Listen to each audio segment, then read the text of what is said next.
আমরা এখন বাংলাদেশের একটা সীমান্তবর্তী অঞ্চলে আছি। এটা হলো মৌলভীবাজারের কুলাউড়া দত্তগ্রামে। বাংলাদেশের সীমান্তে কয়েকদিন আগে মুজিব নাম ওনার ছিল, ওনার বয়স ছিল 21। উনি এখানে ফ্যামিলির জন্য মাছ ধরতে গিয়েছিল বাংলাদেশের সীমানায়। উনাকে ভারতীয় বিএসএফ খুনি বাহিনী আইসা হলো গুলি করে হত্যা করে এবং ওনার দুটা বাচ্চা আছে। ওনার ওয়াইফ আমাদের সাথে, আপনি কি হন ওনার মা এবং শাশুড়ি, এবং ওনার আরেকটা পেটে বাচ্চা আছে যেটা হলো 4 মাস বয়স।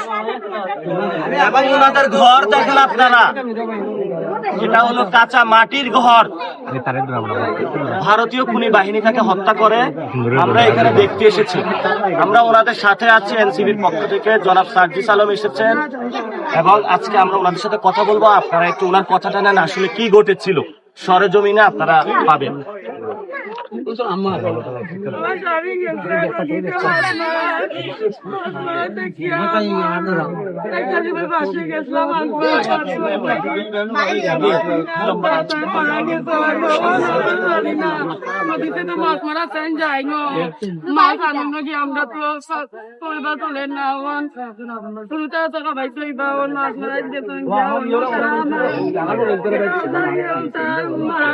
আমরা স্বামীরে মারিব আমরা বিচার চাই, আমরা শুধু বাচ্চা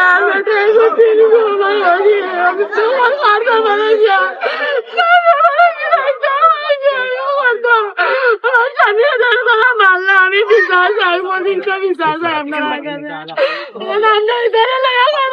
বাচ্চা বাচ্চা লইয়া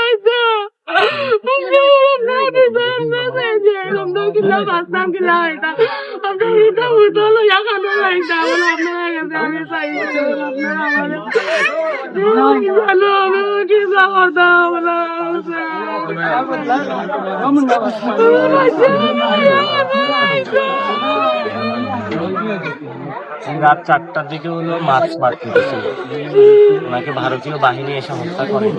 আমরা এই বিচার কার কাছে দিব? 18 কোটি বাংলাদেশ দেখেন কি অবস্থা হচ্ছে সীমান্তে। একটা নিরপরাধ মানুষকে হত্যা করা হয়েছে। কয়েকদিন আগে গত 2 বছর আরো 2 জনকে হত্যা করা হয়েছে, স্বর্ণা দাস এবং গোপাল বিদ্যুৎ নামে একজনকে। ওনাদের কিন্তু ধর্ম হিন্দু, তাহলে এরা ধর্মীয় কোনো না, যে কে মুসলমান কে হিন্দু জাস্ট নির্বিচারে হত্যা করে যাচ্ছে। এই মানুষটার অপরাধ কি ছিল? আমরা বাংলাদেশ রাষ্ট্রের যারা ফরেন মিনিস্টার রয়েছে, যারা স্বরাষ্ট্র মন্ত্রণালয় রয়েছে, আপনাদের কি লজ্জা লাগে না? এই মানুষগুলোর কাছে আপনারা আসতে পারেন না? আপনাদের কি অনুভূতিতে একটু কখনো নাড়া পড়ে না যে মানুষগুলো কিভাবে এত সীমান্তে নির্বিচারে খুন হচ্ছে?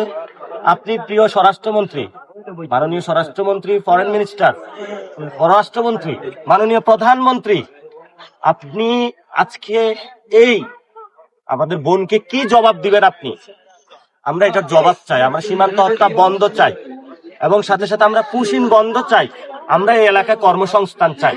সীমান্তের মানুষগুলা কোথায় গিয়ে রাতের বেলা এলো, এই বাচ্চার হলো দুধ পান করবে, সেখানে খাবার ছিল না, নদীতে মাছ ধরতে গিয়েছে, বাসা রান্না করার কিছু ছিল না।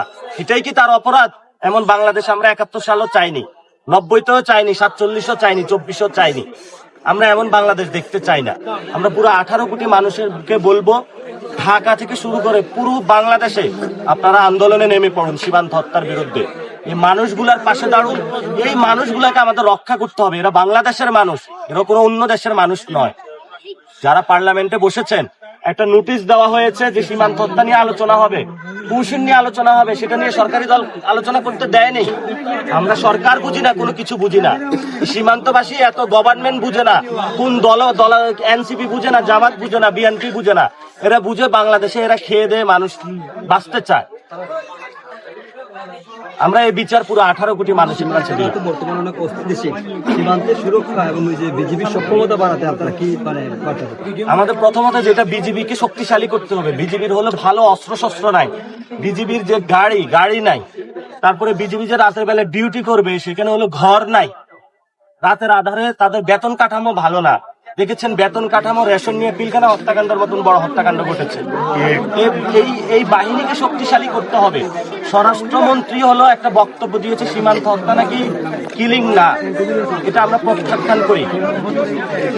একটা অন্য দেশের মানুষ এসে বাংলাদেশ সীমান্ত কই থাকলো, সার্বভৌমত্ব কই, এটা দেশ নাই এটা। আমরা ইনশাল্লাহ আসলে বিজেপিকে শক্তিশালী করব, এই মানুষগুলোর পাশে ইনশাল্লাহ ক্ষতিপূরণ দিব। আমরা তাদের সকল ক্ষতিপূরণের ইনশাল্লাহ ক্ষমতা গেলে দায়িত্ব নিবে। এই মানুষগুলোর সাথে আসছি আমরা, এবং পুরো বাংলাদেশের মানুষকে বলবো, এই যে সার্জিস আলম আছেন, ওনার যে নির্বাচনী আসন পঞ্চগড়ে, আপনি একটু বলবেন ওইখানে কি হয়েছে? আমরা আপনারা